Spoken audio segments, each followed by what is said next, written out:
Bonjour chers frères et sœurs, comment allez-vous? Soyez tous le bienvenu à cette prière du matin et nous allons déjà commencer par notre signe de croix et en demandant que Marie vienne intercéder et prier avec nous. Au nom du Père, du Fils et du Saint-Esprit. Amen. Je vous salue Marie, pleine de grâce, le Seigneur est avec vous. Vous êtes bénie entre toutes les femmes, et Jésus, le fruit de vos entrailles, est béni. Sainte Marie, Mère de Dieu, priez pour nous pauvres pécheurs, maintenant et à l'heure de notre mort. Amen. Notre-Dame de Lourdes, priez pour nous. Chers frères et sœurs, ce matin nous allons prendre l'évangile de Marc, le chapitre 12, versets 28-34. Marc 12, 28 au 34. Un scribe qui les avait entendus discuter, voyant qu'il leur avait bien répondu, s'avança et lui demanda « Quel est le premier de tous les commandements ?» Jésus lui répondit « Le premier c'est « Écoute, Israël, le Seigneur notre Dieu est l'unique Seigneur, et tu aimeras le Seigneur ton Dieu de tout ton cœur, de toute ton âme, de tout ton esprit, de toute ta force. Voici le second. Tu aimeras ton prochain comme toi-même. Il n'y a pas de commandement plus grand que cela. » Le scribe lui dit, « Fort bien, maître, tu as eu raison de dire qu'il est unique et qu'il n'y en a pas d'autre que lui. L'aimer de tout son cœur, de toute son intelligence, de toute sa force, et aimer le prochain comme soi-même, vaut mieux que tous les holocaustes et tous les sacrifices. » Jésus, voyant qu'il avait fait une remarque pleine de sens, lui dit, « Tu n'es pas loin du royaume de Dieu. » Et nul n'osait plus l'interroger. Acclamons la parole de Dieu. Je ne sais pas si vous avez bien fait attention à cet évangile, mais ce scribe qui reprend la parole après la réponse de Jésus nous dit quelque chose de très important pour notre période de carême, la conversion de notre cœur. Fort bien, maître, tu as eu raison de dire qu'il est unique et qu'il n'y en a pas d'autre que lui. L'aimer de tout son cœur, de toute son intelligence et de toute sa force, et aimer le prochain comme soi-même, vaut mieux que tous les holocaustes et tous les sacrifices.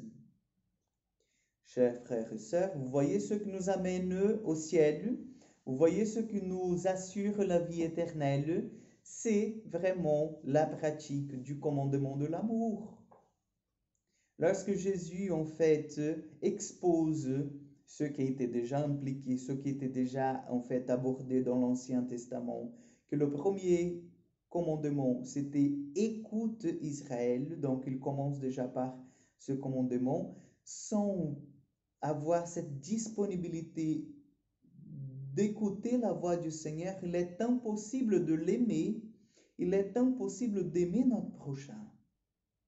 Et nous vivons dans un monde où nous ne voulons pas écouter, nous voulons toujours parler, parler, parler, nous voulons être entendus, nous voulons que les autres nous voient, nous voulons en fait exister, mais notre existence passe aussi par la dimension de l'écoute.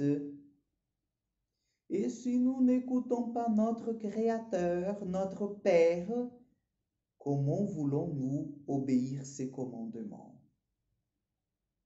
Sachez, chers frères et sœurs, que Dieu nous aime davantage et qu'il veut nous parler, mais il est nécessaire que nous prenions un temps de notre journée pour l'écouter dans la gratuité du cœur.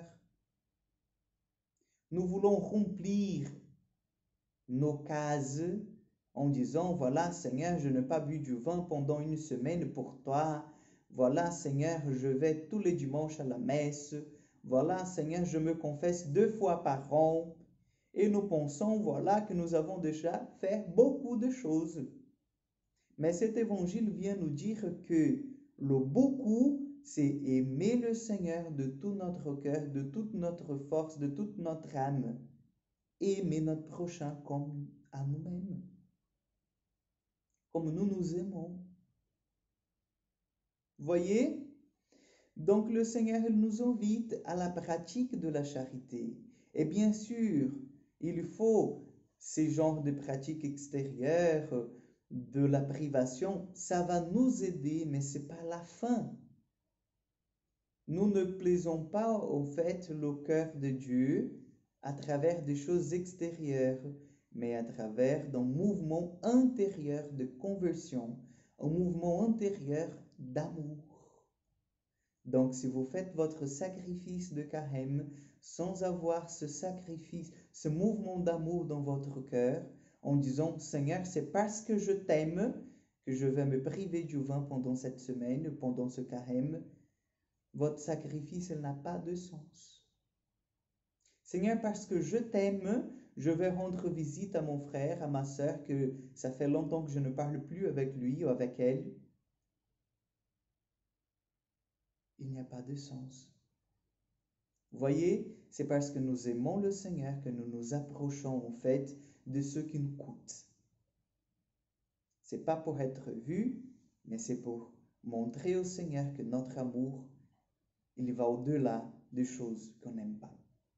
Donc que le Seigneur nous aide pendant cette période à bien vivre la dimension du sacrifice, de la pénitence, mais à la vivre dans la charité, qui embellit et qui donne sens à toutes les choses spirituelles. Le Seigneur soit avec vous.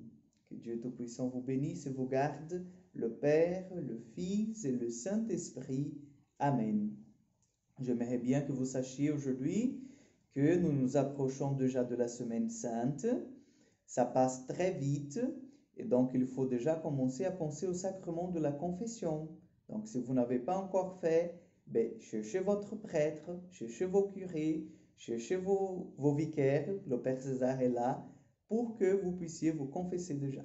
Que Dieu vous bénisse, bonne journée et à demain.